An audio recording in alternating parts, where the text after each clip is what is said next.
New Teas, OGs episode 3. What's up, guys? What up? It's episode 3. We're excited about it. We got some shit to talk about, so listen up. Yo, book of the day real quick. Thank you and you're welcome. This book is written by Kanye West, co-written by Sakia Zandifer. What this book is just a little motivational book. It's a real quick read. You can see. Boom, boom, boom, boom, boom, boom, boom. For those of y'all who think Kanye West is crazy, he is a little bit crazy, but the book is crazy good. See what I did there? But Jay, what's the bottle of the day, man? Bottle of the week. Sorry, no, we don't drink bottle of the day. Sorry, bottle of the week.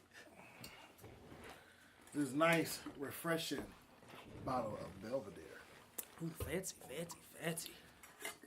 Many of you know about Belvedere from a long, long time ago when they first came out, and still good today. So, what you drinking it with? My favorite, my cranberry apple. Ocean spray. Apple. Oh, gotta be specific. Ocean spray, because you get any of those other, not good. Not just cranberry, apple. Yeah. Now, Black Friday just approached. Went crazy shopping. Did you do any Black Friday shopping? Hell no. Black Friday shopping is really not my thing. I've done it like maybe about 10 years ago. Mm-hmm. Now, I do it online. I'm not about to go standing online and all that shit and stand out there for 2-3 hours try to get there and get in to grab what I want. Hell no. It gets crazier every year. I see people that are camped out a week in front of Best Buy just to get $20 off a Xbox. And you can just go online and do the same shit. Right. Cyber Monday. Check it. If you guys don't know what Cyber Monday is, you'll never have to wait in line again. But a lot of Black Friday sales start before. Right. They do it like the Thursday, so sometimes the Wednesday no point before. To go stand in line. You can go right online, bam. Black Friday sale started, bam. Let me go ahead and buy my stuff now. I got to stand in line, get delivered to me. I'm good to go. Right. So Black Friday shopping, yeah, we're definitely not fans of it. If you guys are, tell us your craziest Black Friday story in the comments. Now, I got an interesting question for you. As much as we hate Black Friday, would you rather go Black Friday shopping or go on a road trip with your worst enemy? Black Friday shopping. The fuck I want to go on a road trip with my enemy for? Because worst enemy, any kind of enemy, friend of me, I don't go nowhere with that motherfucker. Because my logic is on Black Friday you make like 20 worst enemies. I've seen women beat other women that you know. So you okay? Fair enough. You won't have to see them again, right? Okay. Never have to see them again. But I'll dream about these motherfuckers and be like, oh, I should have just punched him right in the motherfucking face. Oh, my eyes twitching right now. I'd rather just do the Black Friday shopping and deal with it like that. Now, see me, I'd say I'd rather go on a road trip. Why? This is why I'd rather go on a road trip. One, like I said, I feel like I make a lot of enemies on Black Friday. You have to never see them again. But I don't want that drama. If I go on a road trip with my best friend, sometimes you bond on a road trip. Maybe, or my worst enemy. Sometimes you'll become friends. You know, that might happen. I've never had that happen. If there was a case where you end up having to go on a road trip with your worst enemy, right? It has to be for a specific reason. You say you were both signed to the same label, and you had to go on the same tour bus together. That's different. I can sit on another end of the damn bus. Right. I don't sit next to this motherfucker. Shit. There's no reason. Right. But if I got to be in the car with my enemy, it's got to be for a specific reason. It's got to be something that we both going after that we have to agree on, that we have to ride together to go in the first place. Right. And I'm driving because I think I can be annoying. You don't think I'm annoying, right? No comment? But if I'm not driving and this motherfucker just decides, like, you know what? I'm just ending it. Boom. Drive off a cliff. I know I won't do some crazy shit like that. I might control the radio the whole time. Because I feel like if you're driving, that's the rule on a road trip. If you're driving, probably gets you punched in the face. Controlling the radio? Yeah. If I'm driving? If you're not driving. Oh, yeah. If you are driving and I have to sit in the car and I have to listen to this shit, you probably get punched in the face. Oh, okay. So with Jay, it's no matter if he's driving in the back seat, passenger seat. If you think you don't control the radio, we got a problem. Oh, wow. Somebody getting punched in the face. It's not me. All right. Well, guys, let us know. But yeah, hold on. It's different for me because I sit my ass back, recline my chair, and go to fuck to sleep. That, or... That simple. I put headphones in every time I go on a road trip if I'm not driving. Watch movies on the iPad, listen to music. I mean, I don't have to deal with that shit. But anyway, okay, so you'd rather go Black Friday shopping. I'd rather take a road trip with my enemy. Now, speaking of shopping. No, there's no color involved, guys. Yeah, it is. This is an inclusive show. We don't see color, guys. No, it's all black and white, see? Black and white. Speaking of shopping, guys. As you guys know, we're in South City Studios. This is a real-life studio that charges people to record music. So I got a question for you. Have you ever been taken advantage of by any of your customers? I've been, they've attempted to, but... No, can you expand upon that? You know, people always try to come get a hookup, or say they record their session, now it's time for them to pay, and then they call themselves, oh man, I ain't got my money on me, and this and that and the other, can I get back with you tomorrow, or can I give you half today and half tomorrow? This is a business, it don't work like that. You're not walking out with nothing. Right. Now, did you, from when you first started to where you are nowadays, did you ever make mistakes like that? Like record, give them their shit, and then they're like, oh, I'll hit you back, Friday when I get paid. Yeah. Did that ever happen? Yeah, about 15 years ago. I was going to say, nowadays you got the card set up, so if they don't got cash on them, they can swipe their card. Even if they claim, oh, I got to go to the ATM, well, you better go, because I'm not giving you a damn thing until you run me my money. Okay, so what other things have you learned since when you first started? Obviously, you've probably gotten better engineering wise, just the skill of it. Definitely. Using the different programs, but has there been anything that like you thought a certain way when you first started and now you either think a little differently or maybe the complete opposite? Well, before I cared more about what people sounded like as far as their style, if I liked the music and stuff like that, and then over the years I just stopped caring about if they had the skill to do what they were trying to do, and it was more so just making sure that your sound quality is A1, because that's what you come to me for. Right. But I still deal a lot with artist development, which is in the studio. I deal with that part of the artist development side. So if you come to me and you offbeat, you're off timing, you're up and down, you're all around the mic, and you're bad, then I have to step in and make sure that you are doing what you need to do in the studio. So when you listen back to it, it sounds like it's professional. Right. Because otherwise, you know what I'm saying, you walk out and you listening to it, you're like, oh man, this sounds bad. That's bad engineering on my end. Most engineers, they button pushers. I'm not a button pusher. I'm one of the people that step in. When I hear your project or I hear direction you're trying to go, then it's my job to make sure that I take your vision and how you heard it to make sure that I reproduce it and give it right back to you. Right. And I think as a lot of artists who are, I'd say been doing it for a while and actually care about the quality, you can hear it. Even if you hate the song, you think the guy sucks with his lyrics, you say, oh, check out this track. If you hear good quality in it, you can be like, okay, well, you might suck as an artist, but whoever engineered this was good. I know coming from a background of actually engineering my own music when I was younger, that's something I listen for all the time in music. Yeah, you can't help it. Once you start actually being an engineer, you can't help but critique other music that you hear. Wherever you record it at, the sound of it, the style of it, the engineering behind it, the production of it, the whole thing. If you're an engineer, that's the first thing you listen to when you hear anybody's track. Oh man, hey, check this out. And the first thing I ask, I say, if it sounds like crap, I'll be like, where you record this at? That's first question I ask. Where you record this at? And sometimes I've heard some pretty good things coming from home studios. I heard some good things coming from people that, just set it up into their house, record in their closet or in their room, and it actually sounds pretty good. But I've also heard people go to bigger studios, come back and hate the production of it. It sounds like they was in the bathroom recording. Right. Or for that matter, just the levels of it sound fucked up. They didn't EQ it right. There's no compression on certain parts of the track that should have compression. Because a lot of engineers, so-called engineers, don't know anything about multi-band compression and stuff like that, even when it comes to mastering. So, a lot of places say, oh, we master. You don't master. You try to throw EQ and what you think is mastering on there to try to make it sound louder, and that's it. That's not what mastering is. Not even just an EQ, a preset EQ. Not even one they did. Just, oh, this is a preset. This sounds good. Now, they say ignorance is bliss. Sometimes coming from an engineering perspective, does that ruin music for you sometimes? Because you're always listening for, oh, they did too much of this, or oh, that sounds really good. You know, Definitely. I get people in here that just want to record their music as fast as possible and say, "Oh, okay, it's good," and I have to say, "Are you sure?" Say, and I play it back for them. Hey, you think this is good? This a pass? And they say, "Yeah." I say, "I don't like it. This is what's wrong with it.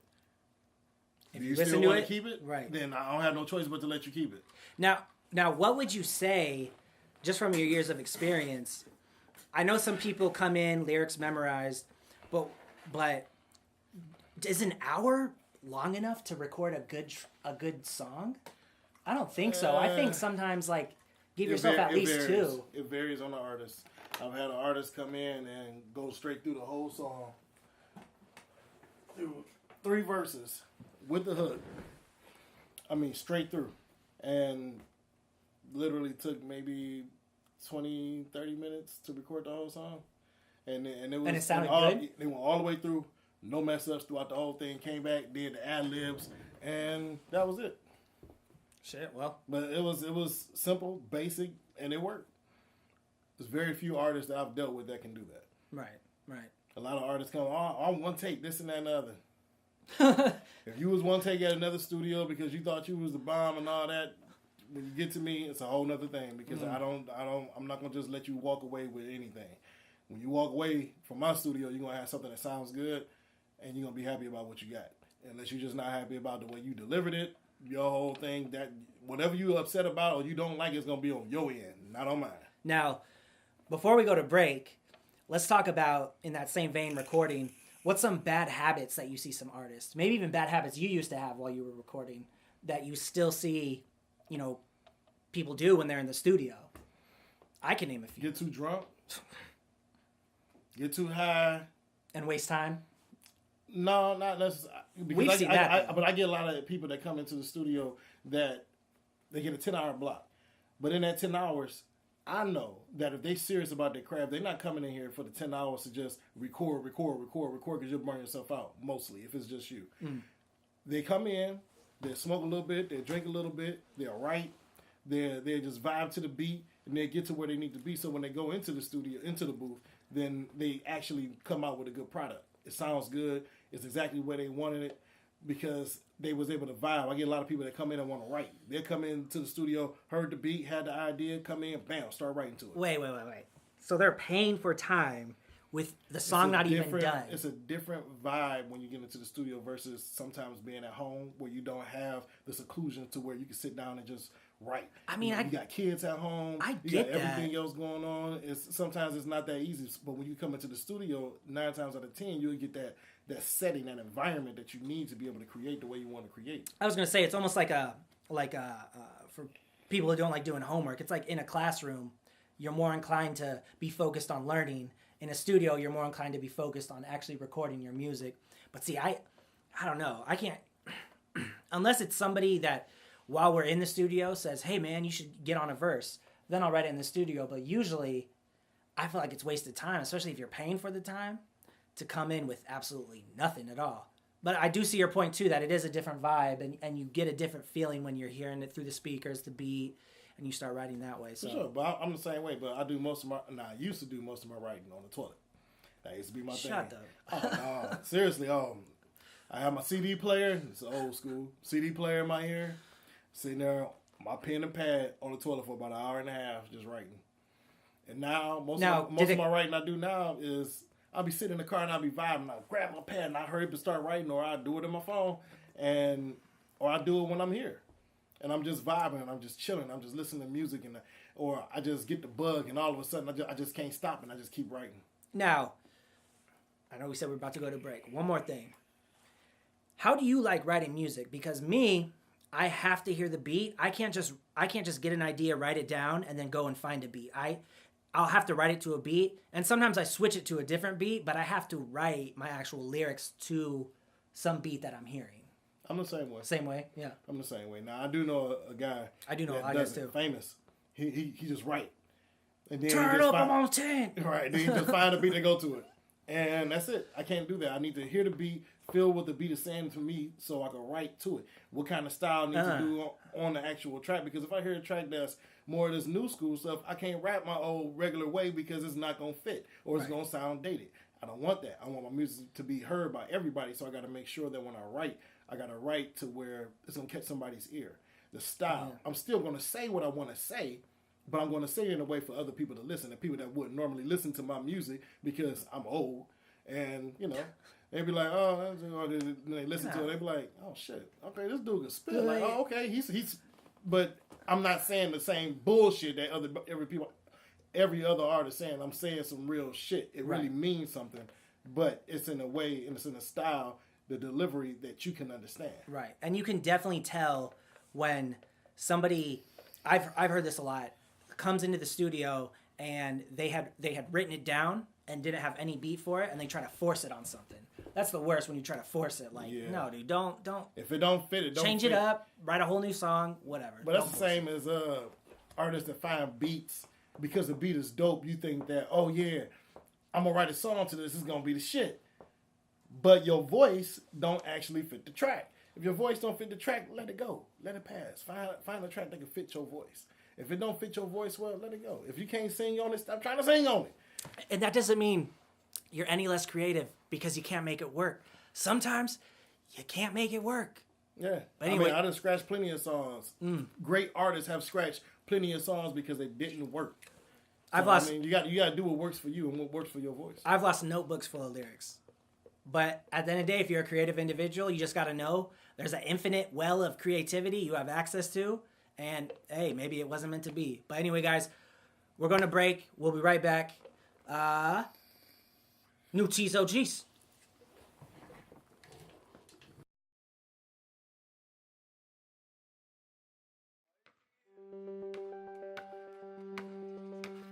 Why I like basketball is because it gives me safe and comfort, and I know that I can get past somebody, and it makes me feel better about myself because I know how to play the game better than my opponents sometimes.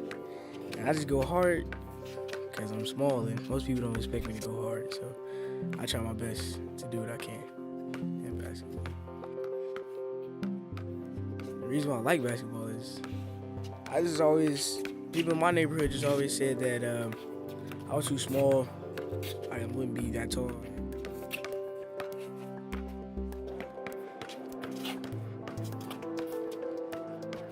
Nate Robinson was actually one of my idols, him and AI, so it really took a toll on me to figure out how to do that and become one of them or better. I got the hops like Nate Robinson or the handles like Allen Iverson, but I'll get there. I really don't like it.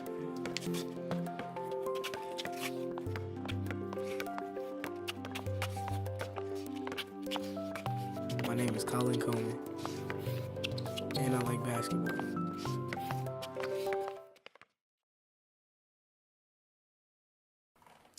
And we're back from break.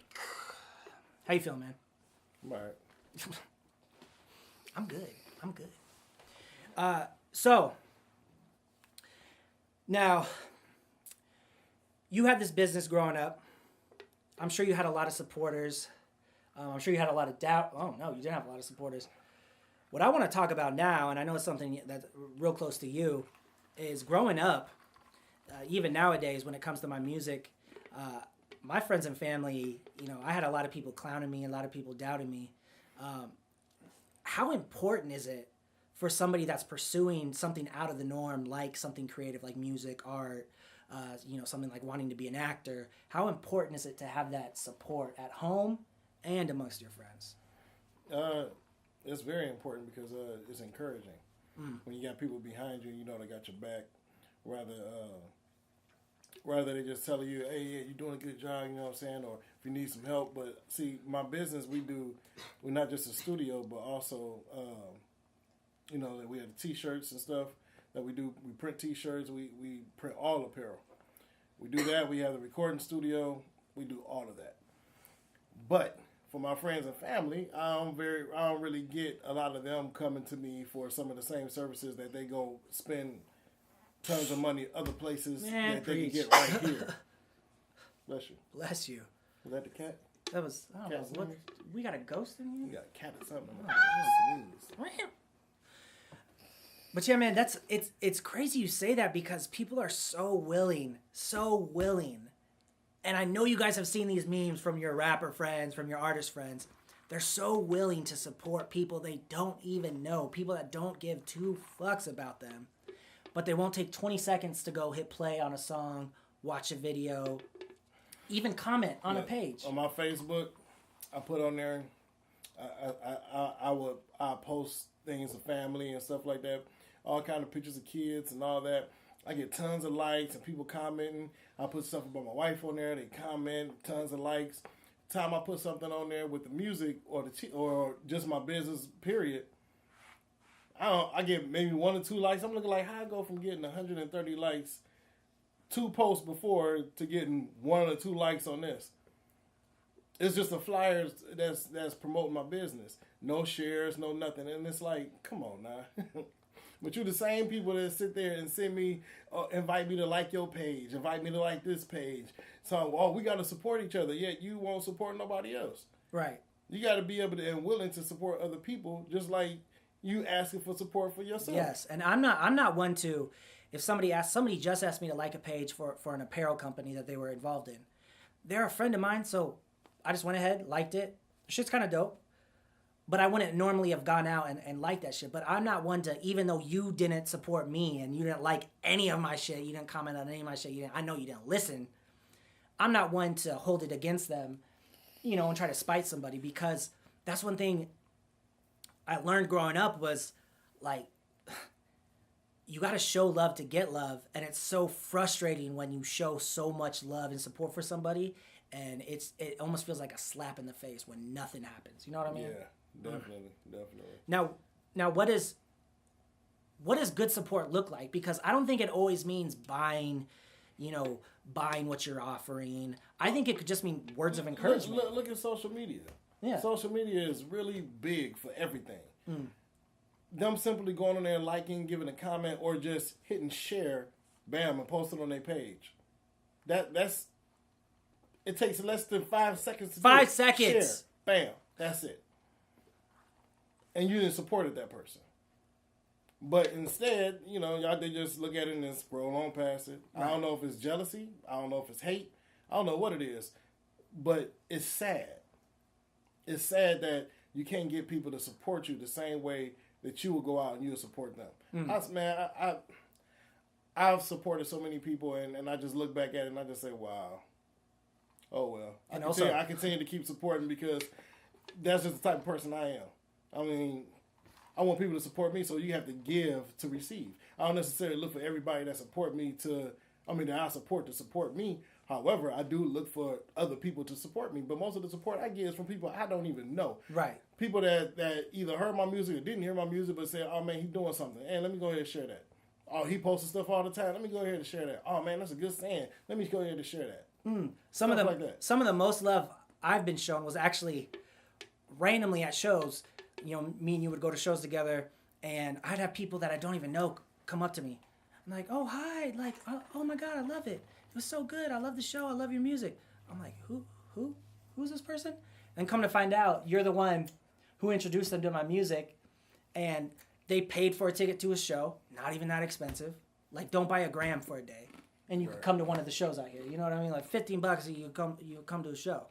Now, who's been your biggest supporter besides yourself? Because I'm sure you have extreme confidence in yourself, but besides yourself, who do you think has been your biggest supporter? My biggest supporter has been my family,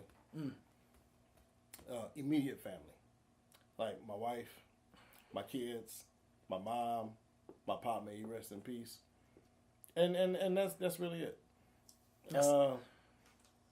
Aunties and uncles, grandma, sisters, brothers. My older sister Kim, she'll share. My niece, they'll share. But that's pretty much been about it. Right. I have very few people that's in my circle or that's in my life period that will support. I got maybe 2 people on Facebook that's really big on being supportive. And I thank you for that. My homegirl, Mr. Lewis, she's real good on that. Real big on that. But you know what? We're going to hold on for 1 second. Run this clip real quick. Check out Steve's new YouTube channel. It's ridiculous. Who does he think is going to watch stuff like this? Steroid Steve. Have you seen Hannah on here? Look, on Instagram. Hannah. My God, Honestly. she looks desperate. What is she wearing? Every single time she's taking off more and more clothes to get likes. Oh, At least Jake, she's done fine. come on, check. You remember Steve? Check out his first YouTube video. What is this, guys? God, doing the plank, 30 views. I swear this guy's on steroids. Do you remember this guy? Major desperate. Please subscribe to my YouTube channel. Why are you guys laughing? At least they're trying. I mean, it's so easy for us to sit behind our screens and just criticize people and gossip. But actually, they're putting in so much effort. It's really important that we start supporting our friends, listen to their ideas. We should be sharing their posts just like we do with all the celebrities. We're so busy supporting all these people that we don't even know, that the people we do know are the ones that are actually missing out. And we don't realize that just a little bit of support in someone's life can go such a long way. And I never realized that until I started making my own videos and realized how difficult it was to actually put yourself out there. You know, at least these people are giving it a go. We should really be supporting and encouraging these people.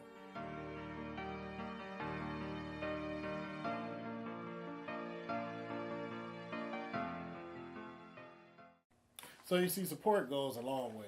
You know what I'm saying? Sometimes it can help somebody. Sometimes it can hurt people. I mean, if you don't show support for your fellow man, period, especially when it's friends and family, I mean, you're missing out on something that you could have been a part of that could have been great. You know, and it's sad that a lot of people don't want to support their own friends and family, especially when they're doing something positive. That's stupid to me. It's stupid. Go out there, support your friends, support your family. Jeez, come on. Now, speaking of support, as an artist, one of the best ways of support is actual money. So I'm going to rattle some questions off real quick. Just give me quick answers. If you had $1 million, what do you do with it?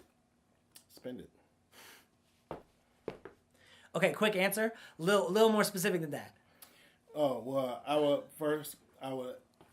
would set aside how much I already have planned out how much I'm going to put towards investing and how much I'm going to blow and how much I'm just going to spend on building.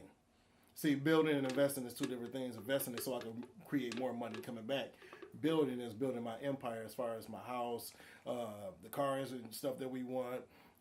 And then spending the money is just like all the stuff, all the trips that we want to go on, the jewelry, all the stuff that I just like because I'm a real gaudy. I love luxury stuff. So $1 million, I'd open up 2 Wingstops so I could get wings anytime I wanted and have some passive income. Rest of the money. You opened up 2 Wingstops. 2 Wingstops. I'd open up 2 Wingstops with $1 million. Franchise 2 Wingstops. It's already a franchise. No, but they let you franchise the franchise. No. Yeah, I'd open up 2 Wingstops. Probably keep the rest of the money. Spend a little bit on clothes. $1 billion. That's the next question. I'm gonna answer first. $1 billion. What am I doing? What am I doing? What am I doing? What am I doing? Shit, bro. I'm spending $1 million on the studio. Let's get some crazy shit up in here. I'm gonna spend the rest of the money on not gonna spend it. Save the money. $1 billion. What are you doing with it? I would really invest big on my film company. Mm-hmm. I would, With $1 billion, you can get a lot with that. yeah, but also with the right people to help market it so I could get as much business so we can make the money that we spent on it back quickly. $1 billion, I'm opening up 100 Wingstops with $1 billion.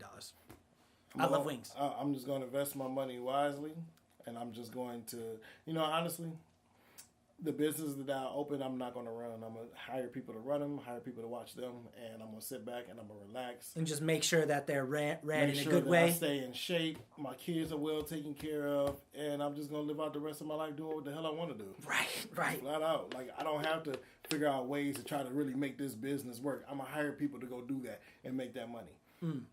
And I'm going to keep an eye on it from time to time, but I'm also have people watching them and people watching them. So I don't have to worry about that. And it sucks that a lot of times family's the most unreliable people to do shit like that for you. But you see that time and time again where people ask their family to manage them, manage a business for them, and end up taking millions and millions of dollars. Now let's go on the flip side of it. You only had $20 and you got to live on an island for a week. What you buying? Not a damn thing. You're on an island. They should have probably on the island. No. Before you go to the island. They're about to be like, hey, we're going to drop you off on an island. You have $20 to spend to survive a week. Not buy it from the island. Well, you just said $20 and you're on the island. Okay. That's what you said. I'm buying a pack of lighters so I can make fire if I need to. I'm buying a bunch of dried nuts, pause, no homo, for food. There's a ton of it. And then I'll probably buy a case of water. A case? I think a case of water lasts me a week. How long you gotta be on there? A week? A week. Yeah, I buy quite a few gallons of water. I buy quite a few gallons of water. I buy a lot of canned food, non-perishable stuff, so I can eat. And a hooker. No. Can't get no hooker between those. Food and batteries. Batteries? Yeah. For what?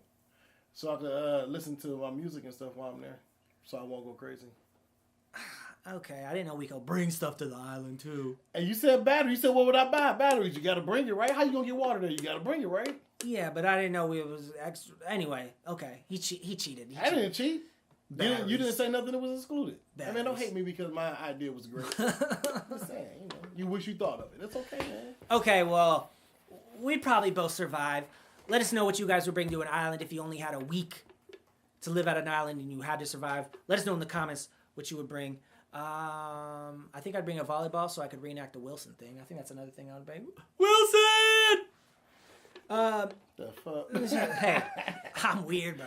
You probably go crazy like that too. Oh yeah, it'd be like an hour. They'd be like, Josh, are you okay? I see the man in the dark suits. No, I wouldn't go crazy that fast, bro. I'm resilient. I'm a survivor, like a cockroach. Anyway. Okay. All right, so the holiday season's coming up. Christmas. I say Christmas, I don't say holiday. What was the most, it could be as a kid, it could be as an adult, what was the most random thing someone gave you as a present? Ouija board. Or you, no way. My sister gave me a damn Ouija board. Why? I don't know. She knows Crazy. you're Christian, right? She gave me a Ouija board. The bad part is, How old were you? I had to be like 13, 14 or something. Oh my gosh, what? The bad part is this. So I started watching movies and I got scared one time watching the movie and I was like, oh shit, a Ouija board, I gotta get rid of this damn thing. And so I threw it away in the trash. Trash came, truck came, picked up the trash and all that. A couple days later, it was back in my closet. No. Bullshit you not. No. Found out maybe about 10, 12 years later that my sister seen it in the trash when she would go throw something out and brought it back into the house and put it in the damn closet. I said, you motherfucker. That would have terrified me as a child. Yeah, I was scared as hell. I was like, oh, shit. Hey, did you ever play with it? Hell no, I don't do that shit. Oh. I didn't see No. enough. I've seen enough. No, I don't mess. And I'm not even a religious person, but I won't mess with that shit. I've seen enough. That's all I can say. I've seen things happen. I followed things down into my basement and ran my ass back upstairs when I knew wasn't nothing down there. So yeah, I seen enough to scare the shit out of me. Okay, this is like a Halloween episode, bro. You're freaking me out. You've seen shit go in your basement. Damn. Well, the most random thing I probably got. My birthday passed. No, it's fine. You mother. Why your eyes get so big? I'm not gonna look. The most random thing I ever got. No, I wouldn't even say the most. Yeah, it was the most random, and it was also the most. Come on, it was from my grandma. What was it? She just got back from a trip to like some island or whatever, and she knew my birthday just passed, so she gave me a birthday card, which is nice, getting a birthday card from grandma, and then the present that was attached to the birthday card. Just take one guess what it was. Sweater? No, I wish I got a sweater. It was the free bag of peanuts they give you on a flight on a plane. Oh wow. No joke. Wow, that's. She said happy birthday, and attached to it was the peanuts. She thought that you was gonna go. I love you, stay on Grandma. that island for a week. I love you, Grandma, so She much. thought you was going on the island for a week, so she wanted to make sure you had some snacks. Oh God! Oh, true. Yeah, she was like, I heard you were gonna buy all those nuts, so I thought that You to you. said dried nuts, so I got you some dried nuts, grandson. I love you so much. First of all, I don't like how you're talking, my grandma. I love you, That's Grandma. old people talk, you know. I said, Sonny. Sounds like a Ouija board lady. Push the board and see spirits. She ever tell you something like that? No, my grandma. No, Is your grandmother still alive? The grandma I'm talking about. Yeah, she's still alive. She it's funny. She's been a vegetarian pretty much her whole life, but she cooks meat for the whole family. Wow. Right. Both my grandmothers still alive. Damn. One is 94. Damn. The other one, I forget how old. I think she's 92. Jeez. Yeah. No.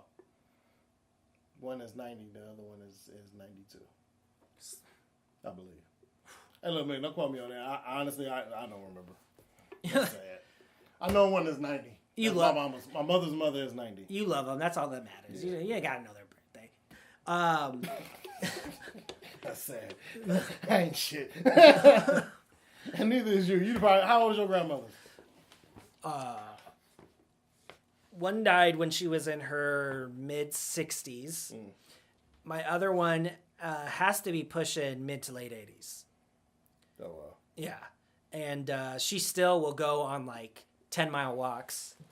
Crazy shit like that. But yeah, the most random thing I ever got from her for Christmas was, or for my birthday actually, was a bag of peanuts. Oh, wow. So Yeah. The most random thing I ever asked for, though,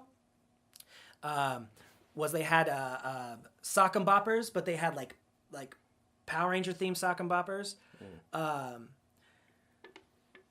And none of my friends fought. Nobody boxed until I was older. And when I got them, the only reason I got them was so I could punch my sisters. So I could punch my sisters, and my parents wouldn't get mad at me. Which that lasted about till New Year's, and then they popped them and got rid of them. Oh, wow. Because I'd wake my sisters up, just, good morning, bah! It's sock and boppers, Mom, it's nothing. But yeah, man. So, holidays coming up. Let us know what is the most weird shit you've ever The gotten. craziest gift you ever got. The scariest, the dumbest, all that. All of that. And if you got pictures of it still, and you're still holding on to it, let us know. Send it. We want to Send pics. Send pics. Not nudes. We don't want any of your nudes. Get out of here, you perverted people. You gotta leave? What? You said perverted people get out, so I was... Guys, I'm clean. This is a family show. It's not a fucking family. You show cussing a lot for it to be a family show. Look, sometimes we're going to take a break, guys. Who they hit, smoke a weed with a couple of zips like it's a couple of bricks. Never touched that white, never seen the flip. Never hear soft white by his gun in his dick. Never smashed through a 90 down the freeway quick. From the boys trying to send me on a one-way trip. All that bullshit, I just came to get her back. Ain't no wasting time, I want some shit I never had. Came up from the bottom, ain't never going back. I feel them plotting on me, they won't knock me off my track. I can't let it slide, I won't let them take what's mine. Gotta look out for my... And we're back! Back to back drinks, back to back things. What? We're drinking Belvedere. Belvy. Tastes good. So good. I'm drinking spiked seltzer.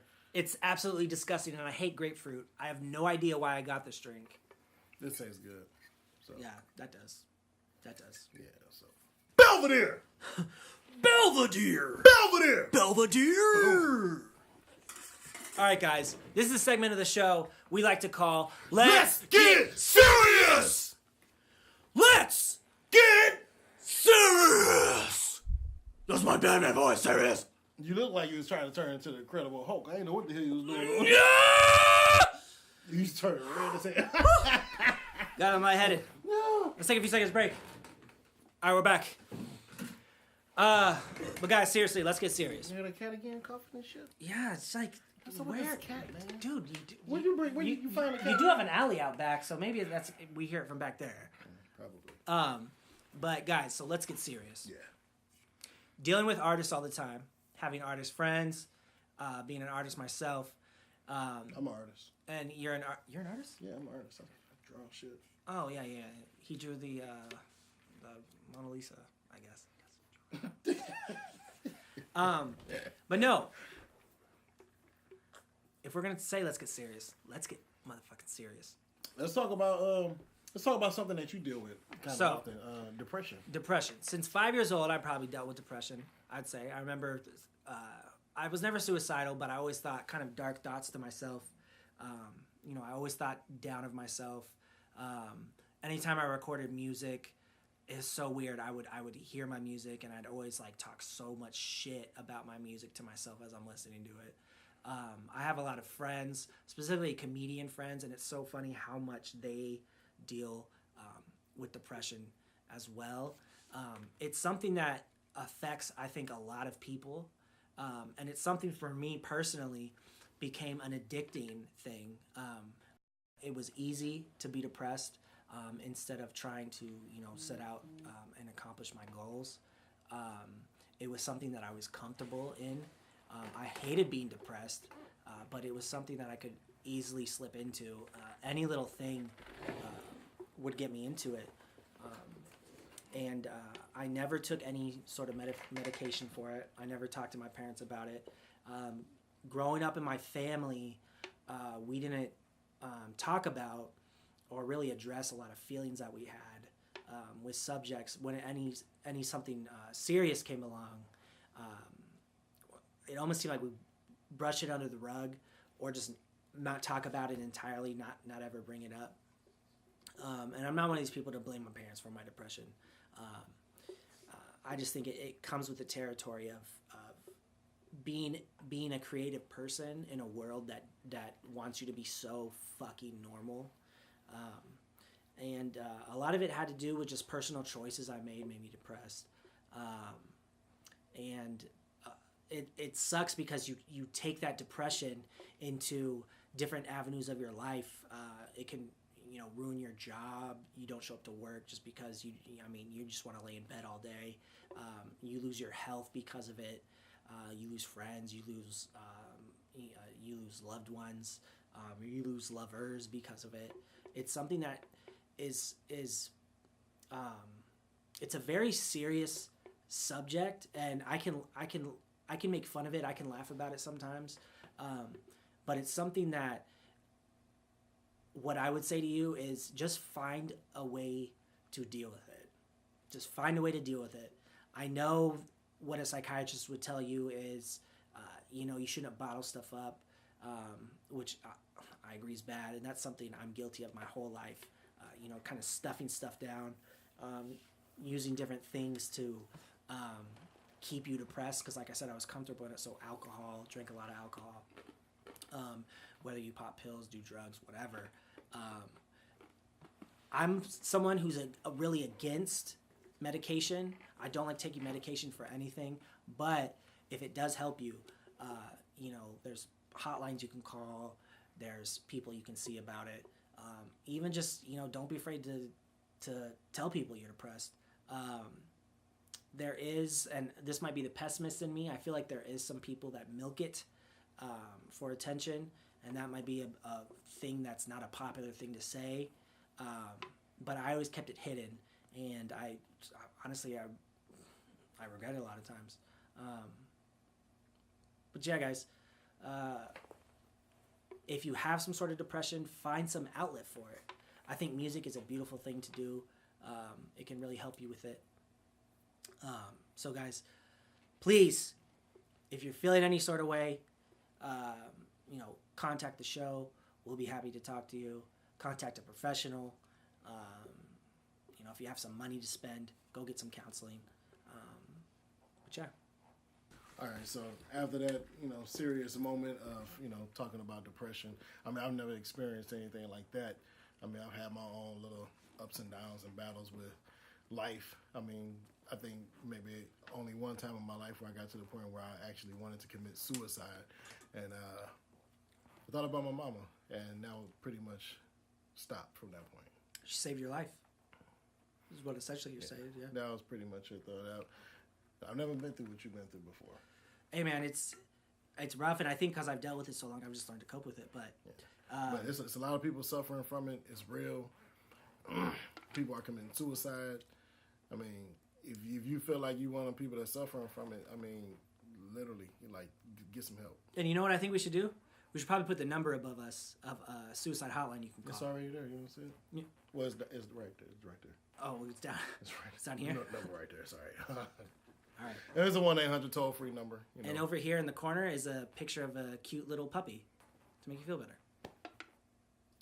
Aww.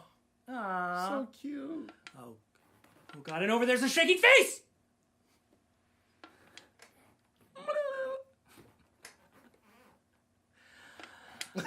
Anyway, we're done being serious, guys. This is a fun show. Yeah.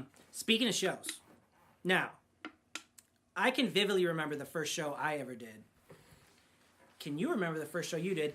It's almost like the first time having sex. You never forget your first. I remember the first time because it wasn't supposed to be a show. I was at a Sweet 16 birthday party. And Okay. it was this guy, it was on East 6 Mile at this little hall. And it was a girl named Tequila. Girl I had a big old crush on back in the day. But people was getting up, this guy wanted to get up there. He started freestyling. They better, get on up there. So he got up there. He started rapping, and he was bad. I mean, they was booing him so bad, and I was just like, oh man. And he called me out. He was like, that nigga right there, he's scared. He won't come up here and rap. He a punk. And I'm just sitting there looking like, I ain't getting my ass up there. They done booed the shit out of you. But then my sister was like, go up there. And I was like, man. So I got up there, and I went up there to go, I grabbed the mic, the beat came on, and I just started spitting. And I mean, when I started going, the whole crowd was like, yeah! They was hype as hell. And I was like, this is where I belong. Isn't it the most addicting feeling being on stage? It was. It's one of the greatest feelings. Or not on stage, but just in front of people and performing. It was for me for a long time. And then at some point, I got to the point where I just didn't care about being on stage. I love making music, but I just didn't care. You still like it, though. We've been on stage a few times. You still like it. When I get on stage, it's different. But when it's time to get ready to get on stage, I'm like, I don't really feel like it. Yeah. But once I get up there, I just got a different energy. I become J.Unknown. Hey, and guys, look. He freestyled. This guy right here, you get him 2 drinks, I'd say. 2 drinks in him. I gotta be in the mood. And you throw a beat on. No, you throw a playlist of beats on. And Jay doesn't know when to give up the mic. He'll just keep going and going and going. And the thing is, you'll just be sitting in the room and he'll just start talking shit about you. That only happened a few times, 3 or 4 times. 3, 4, 5, 6, 7, 8, 9, 10, 11, 12. But it was nice. It was fun though. It was fun. I was trying to get you to come out your shell and then you would never rap against me. It would always. What are you talking about? You would say 1 or 2 lines and then you'll stop. He got a black shirt. He smelled like dirt. He trying to you flirt. Keep talking that shit. I'm just like might get you hurt. Oh, see, he's trying to piggyback off my dope Grammy award-winning rhymes, and he's just a pop star over here. He's J.Unknown, the pop star. I'm not a pop star. No, I sense the anger just now. It's like Darth Vader. I sense the anger in you. No, first show I ever did though was in front of my youth group at church. And guys, I'm not afraid of my past. I used to be a wholesome Christian rapper. And not making fun of it. There's nothing wrong with that. Be creative how you want to be creative. But first ever show was in front of my youth group. First ever time I performed was in an advanced reading class in 6th grade. And we had to do a presentation about the Holocaust. And we got a list of projects we could do, and one of them was a rap. I was like, a rap? Well, I've never done a rap before, but I had the 8 Mile soundtrack that I had on repeat. How old were you? 6th grade, so I would be 6th grade when 8 Mile was out. Yeah. I feel so old. I was in 8 Mile as a stand-in. Like I was an extra. So you were in 6th grade when you were in 8 Mile. Yeah, I was in 8 Mile when 8 Mile was. I was like 22 years old. Yeah. 6th grade, guys, so you can see New T OG. But I remember performing in front of the class, and kids came up to me afterwards and were like, I thought it was going to be dumb as shit. Except I was in a little wholesome school, so they were like, I thought it was going to be dumb like butt. But it wasn't dumb like butt. It was cool like fire. But fire not cool. I get that now, okay? I've had a few drinks in me. I had that delicious grapefruit spritzer in me, guys. Hey, you're spitting it all out, too. You see this, guys? I get all this mental abuse from... But no, so I did that, performed, they all loved it, and ever since then, I just been writing lyrics and doing rap music. And you do very well while you're on stage, as long as you have not been drinking. As long as I have not been drinking, And You remember that time when we was in Detroit and you was never on stage forget and you that time. forgot your words? I never forget that time, guys. They haven't seen it. Let me show y'all real quick. Yeah, real quick.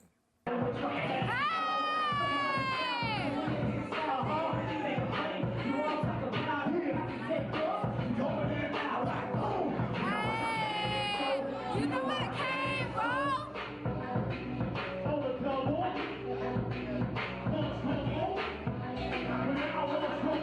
Come on,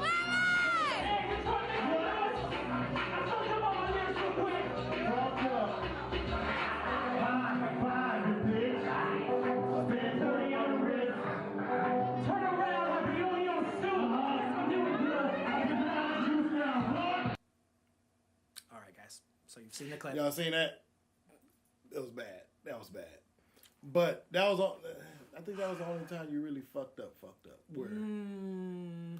I fucked up a few times, but it wasn't because of alcohol. It was just because being in the moment and kind of like, oh shit, like it's different hearing it in your car than when you're hearing it on speakers, especially if you don't got an earpiece in to where you're hearing exactly what's happening. You got to listen through the monitors and everything. Yeah. Not making excuses because plenty of people can do it, but He can't.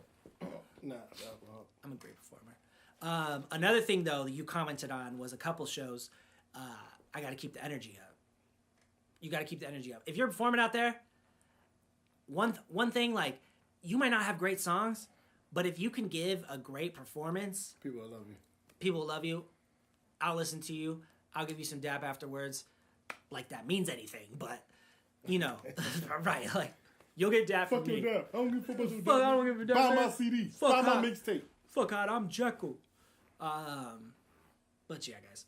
First show. Now, have you ever gotten booed? No, I've never been booed. Me either. I think people probably was just too afraid because I get up there and start rapping and that voice come out. I'm like, I'm not booing that nigga. You ain't come off this stage and shoot me. I'm good. Plus, you never rolled alone. You always rolled with somebody, whether it was Gasoline Team, South City in the early ZMG. days. But when I rolled with ZMG, we rolled deep. Yeah.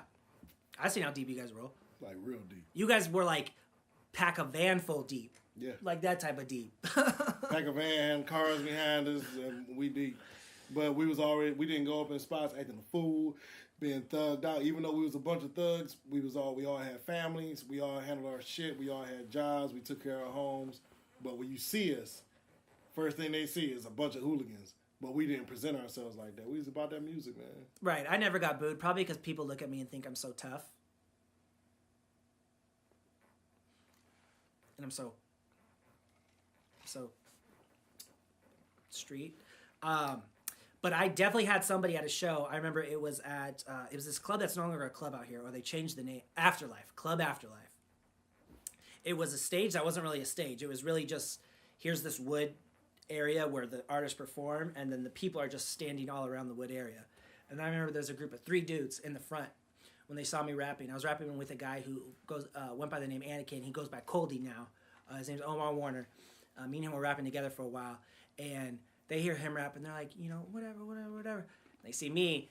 I'm not going to lie. It's probably because I was white. But they do this. Looking like... About 30 seconds into my verse, they go from this to... Okay. They're giving me high fives when I'm performing. I'm like, yeah, man, yeah. I'm cool, bro. But no, man, I've never been booed. I've definitely had people hate on me. I've had people make a diss track about me. I've been in the other room and I've heard people saying like, man, nobody wants to listen to his music, blah, blah, blah. And it's just like, different strokes, different folks. People might not like you because... yeah, everybody ain't gonna like you. Yeah, because of your skin. People might not like your flow. People might legitimately hate on me because they don't like my music, and that's fine. You don't have to like my music. There's people that do. There's people that don't. I'm not one of these people that are like, man, fuck people who don't like my music. No. I mean, they have the right to their own opinion. Hell yeah. I don't care who don't like my music. I care about the people that do like it. Right. Because that's who I make the music for, them and me. Right. Me. Right. Mainly me. I'm just saying. All right, guys. Well, this is a nice third episode. We cut the time a little short this time, A little short. Hopefully, we did. It seemed a little long. Yeah. We started talking about demons, getting the demons out. Well, we ain't even going into that. Anyway. Yeah. Third episode, but we're gonna end it We with a track. appreciate y'all for tuning in to us. Yeah, we're gonna end this with a track. Another one of my tracks is going on my next album called I Can't Wait. What is it called? I Can't Fail. I can't wait to fail. I can't wait. I can't wait. I told you guys pop. can't I told you guys pop. It's a pop album. It's a Anyway, gospel pop. So album. we about to get out of here. Gonna I leave did off go with this pop. last track. That's me. Bustin' your boat. Cardi. This song is called "Sun Come Up." Go on next album.